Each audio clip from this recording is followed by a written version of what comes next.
Hello there, Benefit Spongers, and the rest of you next week on Monday, which will be Monday. Oh, E3's about to happen. Updates. Well, obviously, E3 abridged. It's going to happen. I'm going to do it. It's going to be fun. I don't know how much I'll do. I'll see. I'll definitely do one for Microsoft and one for Sony. But apart from that, who knows? I'm going to play it by ear. No promises, no potatoes. Don't know why potatoes came into the mix. Hope you're well today. I'm drinking a combination of black coffee mixed with just a large chunk of butter, which I would not recommend because it's incredibly unhealthy.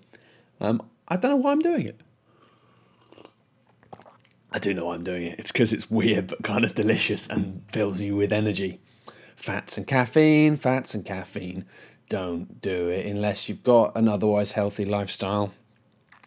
I'm not going to go over much updates because there's not much to update on. Obviously, I've been away. I've been quite ill. No Dark Souls this week, which is a real pain in the bumhole. But, you know, lots of people on it are off to E3. So it's become really difficult. Might be the same next week. It's a pain, but what can you do? What can you do? So I'm going to jump straight into questions this week. Because, hey, yeah, the only other update is that I am doing the FTL thing. I know it's taking bloody ages, but the problem is, first the spaceship looked too good, then I got the VO from Quentin, that's really good as well. So I just want to do it justice, and also I've realised the logistics of having a two-way conversation with pre-recorded audio, the only real way to do it is to actually do that, to play back the audio and have a conversation with it, but that requires it to be in sync. It's just more of a faff than I expected it to be. But hopefully it'll be good. And actually, as soon as I do this, I'm going to ram through this really quickly because I actually want to make a big start on it today. I want to get a big chunk of it done so I can get it up, hopefully this week. Definitely this week. Fuck it. I've got to get it done. I've got to get it done. And my hair is getting bloody insane. I really need a haircut. I know lots of people will be either cheering at that prospect or aghast at it because it always seems to be the most controversial element of my videos. But it's getting unmanageable. It's getting unmanageable. And I'm off to a music festival in a couple of weeks. I'm going to Glastonbury with my girlfriend and some friends. And I can't be asked having hair that requires maintenance. And my God, this stuff requires maintenance. It's a lot of fun, though. It's a lot of fun. Anyway, questions. Okay, so Llewellyn Niall Pudding Griffiths asks, has a small aspect of a game ever completely changed your opinion of it? For instance, while I agree the first Dark Souls has better world-designed, he's fallen in love with Medulla. And he said, because of that alone, I'm thinking I'm having a better time with Dark Souls 2. Well, that's interesting. His overall question is, should a game be held up by something so small, or is that cheap? Well, that's a good question. It's really just, you've got to go with your gut. And it becomes really complicated, actually, when you're reviewing games, because obviously you kind of think, well, this game is very bad for lots of reasons, but I really love this. I don't know. I mean, it's difficult to say. I mean, in the same regards, it's like, should games be held back by something very small, or should they be held up for something very small? It depends how much it really benefits. I mean, I really love Medulla and Dark Souls 2, but for me, it doesn't really do enough to hold the game together. I think if it's just down to personal opinion, who gives a damn, you know? If something tiny in a game makes you love it, then that's cool. It gets more difficult when you're trying to critically look at them, because it's like, well, I really like this, but fundamentally, you can't forgive all of these things. And I think sometimes it's people are too afraid to have opinions that blend, you know? They want to either just, I love this game or I don't like this game. It's difficult to be like, some people are strangely uncomfortable going, I love this game, but there's so many things that are really wrong with it, and they're these things. And I mean, that's, again, how I felt with Bioshock Infinite. It sort of created a wave of reverse hype where suddenly everyone was going, oh, actually, Bioshock Infinite is shit. And it's like, it's not shit. It's just not that good, to be honest. And actually, already, I've only played about 2.5 hours of Wolfenstein, but I'll hopefully do a video of some sort on it, actually, once I've finished it. But to begin with, all I'll say is I recommend it. I highly recommend it. I've only played for about 2.5 hours. I'm not keen with all of the combat. I don't like fighting the robots because I'm not actually very good at shooters. And in a game which allows you to run around with twin machine guns quite a lot, I don't really like the idea of having to hide behind cover and all that stuff. I just want to, like, shooty bang, have fun. Yeah, but I've put it onto an easy difficulty and I'm having a blast. It's an unexpectedly very smart and very well-written game. It's got great scripts and characters, and the narrative development is very smart. It has a cinematic tricks that I think they're easily on par with the stuff done in The Last of Us. It's just very weird that this whole thing is wrapped up in the package of Wolfenstein, the kind of daft, kitsch 90s throwback. It's weird. It's like a wolf in another wolf's clothing. But yeah, I've played it enough to recommend it. I mean, if you've got an AMD card, maybe hold back because I don't know what's going on with that. I've got mine working by basically just putting the settings lower, but it does seem to be really pissing on some people's chips. Okay. Stefan C. Bauer asks, Matt, will we be getting a Oculus Myth style analysis of the Twitch acquisition? I'd really be interested to hear your opinion. No, I mean, to be honest, that Oculus thing was quite an immediate one. Just because the news happened and lots of people were talking about it, and I kind of thought, I think I've got something to say about this. I kind of missed the boat with the Twitch acquisition, although I did give some comments to The Guardian, actually, for a piece. I think the Twitch acquisition is just kind of, I don't know, I don't really know how I feel about it. I think it's kind of crap, but it doesn't really affect me, to be honest, because I'm not using YouTube in the way most people are, so I don't really care. But I think it's not necessarily good, but it's unsurprising. I mean, the rule of thumb with internet media is that things grow very, very quickly, and they do that by ignoring the red tape. And Twitch has massively ignored red tape. Like, it's been responsible for the broadcast of so much stuff which is copyright infringing or copyright breaking. And in doing that, it's become huge. But you can't do that forever. Like, you get to a certain size where it's like, well, you're either going to have to start accounting for that, or you're going to start have to dealing with proper legal stuff. And YouTube buying it, unfortunately, I don't know. I kind of think they're not going to be able to ignore it in the way that people have in the past, in the way that Twitch has not been subject to copyright detection or anything. I don't know. I mean, I don't think we'll see these changes immediately, but I guess we will see them, and it will be subject to all sorts of copyright infringement. And the problem at the moment, obviously, with copyright infringement is it's a system which is really bent, really, and being abused by all sorts of people. So I don't know. I mean, I don't really use Twitch that much because live streaming kind of isn't my bag in a way. I don't mind it, but it's very exhausting, and you don't really get the best out of it. You know, you get some interesting stuff out of it sometimes, but it's time intensive, which I didn't think it was. When I first started doing it, I thought streaming was kind of amazing because it felt so easy. You spend the time and then the content is done. But you do end up using a lot of energy in that, and you do end up using it adds up to a lot of time. And also I kind of feel like I prefer to be able to have to have final pieces that are less throwaway, you know? A stream to me is very disposable. It's not necessarily bad or not entertaining, but it feels to me less like a piece, you know? It feels like less like something that in a few years' time people would still be able to link back to. And I'm not saying all of what I do is, but I like to think that some of the best things I do are the sort of things that somebody in 2 or 3 years' time could say, oh, have you seen this? And would be able to go back and watch it, and it would still stand up and not stand up as something being very disposable, which I think is the opposite of what most games media is. You know, most games media now is very much like heat of the moment. This is important now. Look at this, throw it away. Here's an exclusive trailer. Here's an exclusive video preview. And it's very much like things that if you don't watch it right then and there, or within, you know, a month or something, then they'll just be, there'll be no benefit in that ever again. Liana asks, what do you think about serious games being ported to Android, like XCOM and Baldur's Gate, for instance? Would you try them out, or do you think that takes away from the experience? No, I'm not a platform snob at all. I think if they can get them working on Android and they can work out a way of having the interface working really well, I'm down with it. I mean, apparently the XCOM one's really good. I imagine it would be. It's very simple. I think something like Baldur's Gate could work if it was completely retooled. I don't know enough about that at all, but I don't think there's a problem with it at all. If anything, like, yeah, more games you can play on different platforms. And I think there are some games which will work really well on touch devices, especially PC games. You know, why not? Why not have like kind of drag and drop opening menus and doing stuff, like, especially if you can have dual hand controls and all that. Like, I don't really use them myself because I kind of feel like Android tablet I wouldn't have much use for. I kind of would like an iPad, just because there are lots of iPad games that I'd like to play, but I really don't like supporting Apple as a company, so I still haven't got one.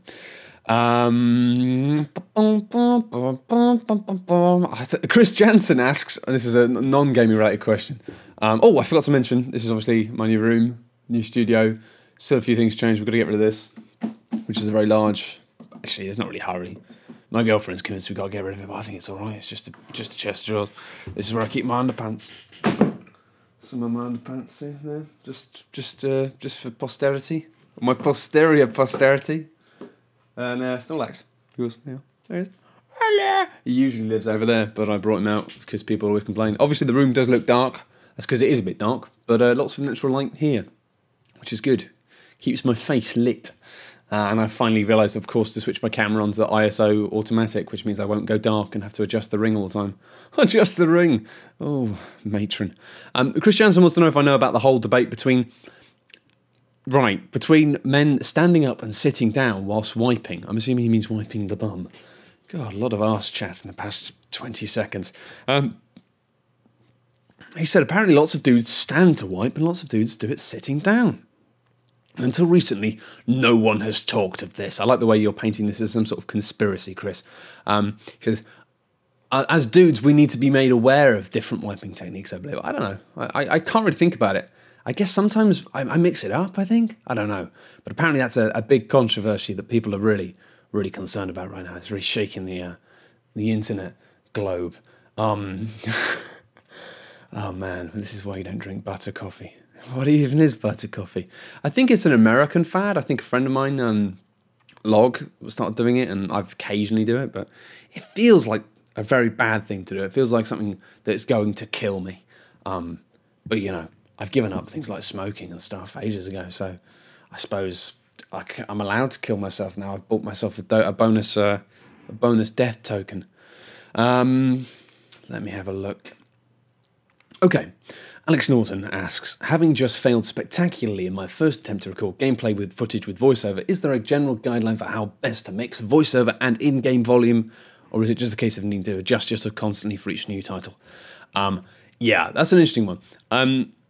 I have said, and I will do this, I'm kind of purposefully waiting to do this because I kind of feel like I want to do more actual good videos about video games before I make a video saying, here's all my equipment and how to use it, because that would look really shitty, I think. If I was just like, hey, you know, I said I was going to make videos about video games. Well, I'm not. I'm just making lots of videos about me and how I do things. But lots of people who watch my stuff, I like to think that I have an audience that is slightly more... lots of things. Slightly more intelligent than most, slightly more proactive than most, and certainly more kind of creatively minded and creatively... what's the word? Not interested. Inquisitive, you know, like people who are a bit more interesting. And I do notice that lots of people who are a bit more aspirational and want to have a go at doing things themselves just for fun. And I'm aware that I've got quite good equipment. I know what I'm doing with it. So I will at some point make a video explaining how I do everything and what I use and how I use it, because the good equipment and knowing how to use it is very much a good starting point. But as a simple one with this, I don't actually use any of the onboard stuff. Obviously, I do use an Elgato for recording footage from consoles, and I use Fraps otherwise, but I don't use any of the built-in audio recording with this software because it does allow you to do that, and it's probably easier to do that. But then the problem is, if you then decide you want to change anything on the audio, you can't because it's locked into one file, I think. Unless I just haven't tried it and there are options to do otherwise. But what I tend to do is I tend to record the gameplay footage and then record the audio separately and clap it in. You know, so, or like, you know, 3, 2, 1, mark it in, and then sync it. And the advantage of that, of course, is it means that A, I can then process the audio afterwards, which is one of the reasons it sounds so nice, so rich, like chocolate falling all over your nippy nips.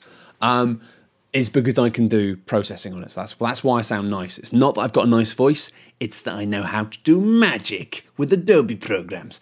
So I can sound reduce and mix it down and all that, make it sound lovely and warm, like a blanket of chocolate on your nippy nips. I don't know why I'm covering your nipples in chocolate. Apologies. Or not. Maybe I won't apologise. Anyway, that's my trick, is I don't adjust myself for each title. I record the audio from the game separately to my audio. Otherwise, I guess, yeah, you would just have to adjust, manually do a little test with every new game. But you can do that if you want. You can do whatever you want, basically, but I don't do that. I make it separate because, also because sometimes I find I'm usually quite good at talking for long periods of time without doing too many and ahs and ums, because I basically have been doing this for long enough that I beat myself up in my brain when I do it, and I know that I'm doing a bad job. But I still do it some days, and sometimes I go through footage and think, oh, I really meandered here, I really stumbled over my words, and I can just cut it out, you know. I can just, if it doesn't change the sync of the video too much, I can just do a little bit of editing. And again, it goes back to why I like to make videos rather than to live stream. You just get a little bit more control with it. You can just finesse things a little bit, do a bit of an edit. etc., etc.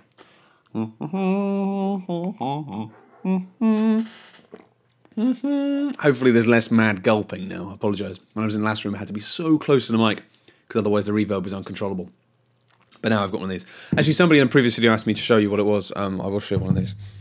I don't really know where you get these from because it was given to me by a friend. But basically, it's kind of a thing. I think it's a SE. It says in the back. I don't really know what it is. All I know is it kind of came with lots of poles in it, and I kind of hacked it apart myself. And I used some sugar on the bottom on these things because it was.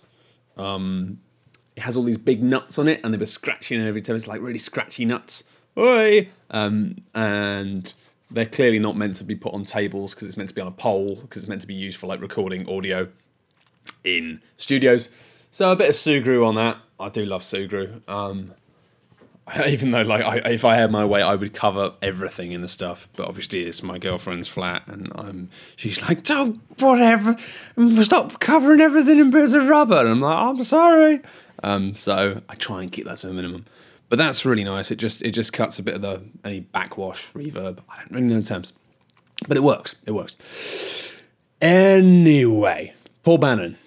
He says, this is a funny one. Paul Bannon starts this by saying, with video games of movies generally being rubbish and movies based on video games not very much better, do you think anyone will ever do one of these transitions well? And this feels to me like a conversation we used to have like years ago, like pre-GoldenEye. For years it was like, GoldenEye is the only game that's a good game based on a movie. I think there have since been better ones, to be honest. I think, I'm struggling to think any of off the top of my head, but I'm sure we've had some good ones.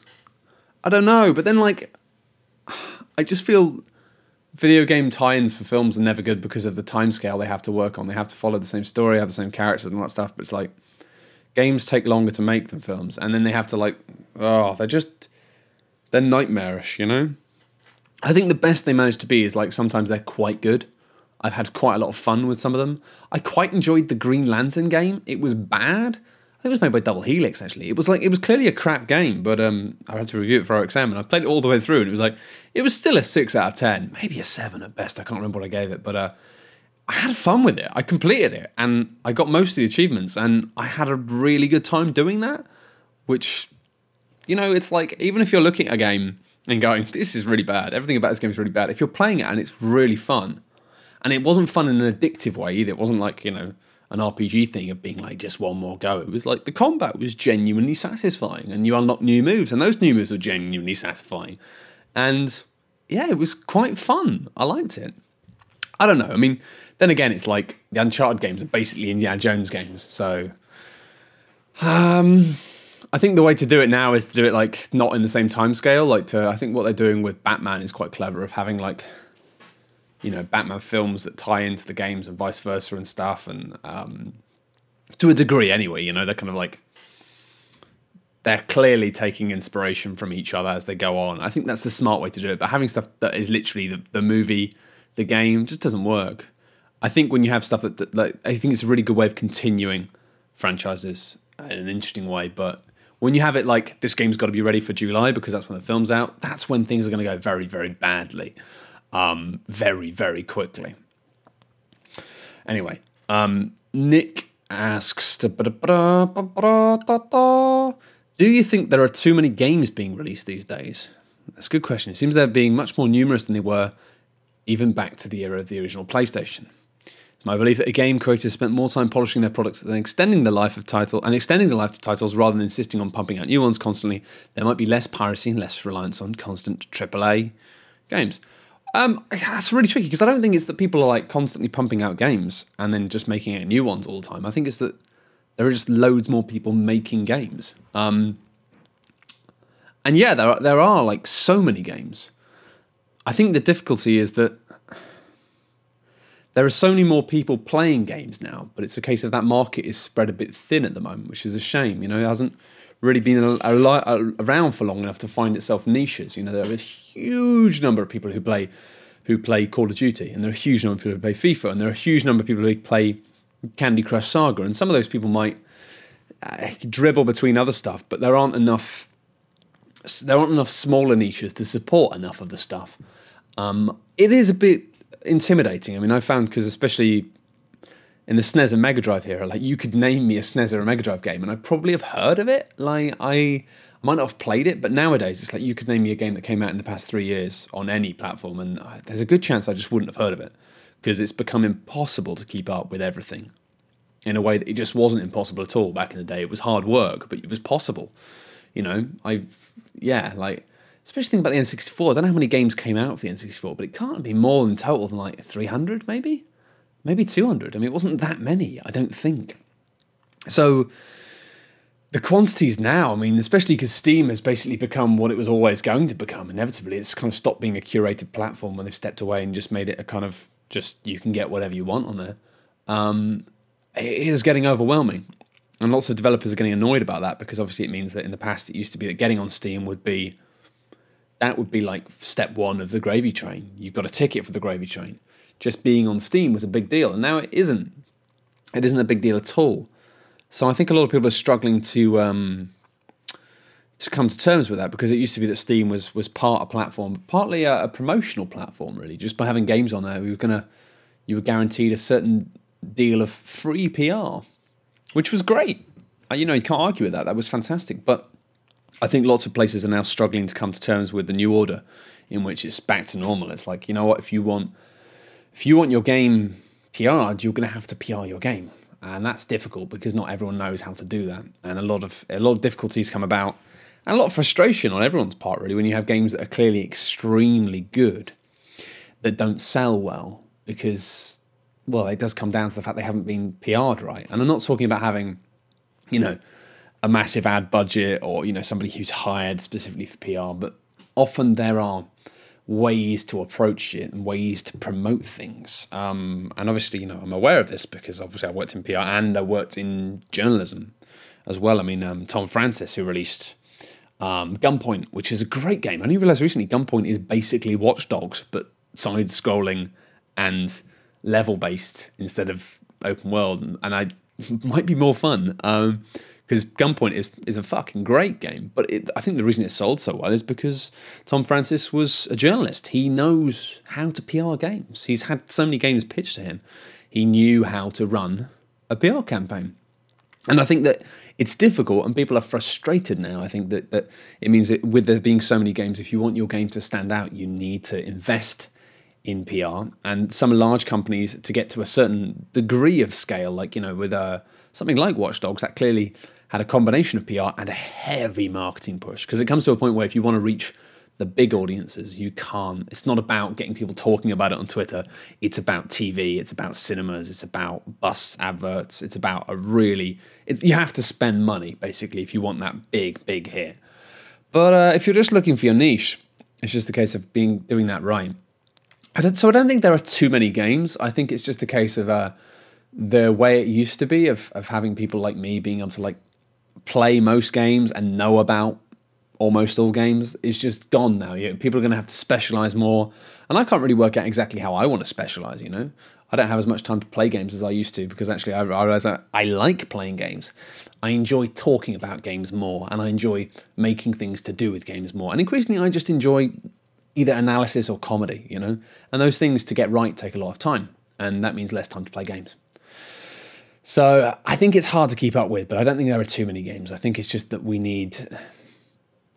in a stage where games need to mature a little bit in terms of working out how they deal with their new kind of like scale of numbers, how games learn to survive. Yeah, so I don't think it's a bad thing. I think more choice is good. I think the problem is when you have lots of games coming out that are just very similar, and you sort of think, what's the point? Like, and we saw that a lot with the last console generation of loads of like okay looking shooters and third person shooters, which back in the day when there weren't many games would be fine. But now when we've got more choice, that doesn't cut it anymore. And I think that's a good thing, you know, because back in the day we put up with a lot of trash just because there weren't that many games. And you go, well, I'll play this and it'd be all right. You know, you'd have a game and you play it and you go, that was all right.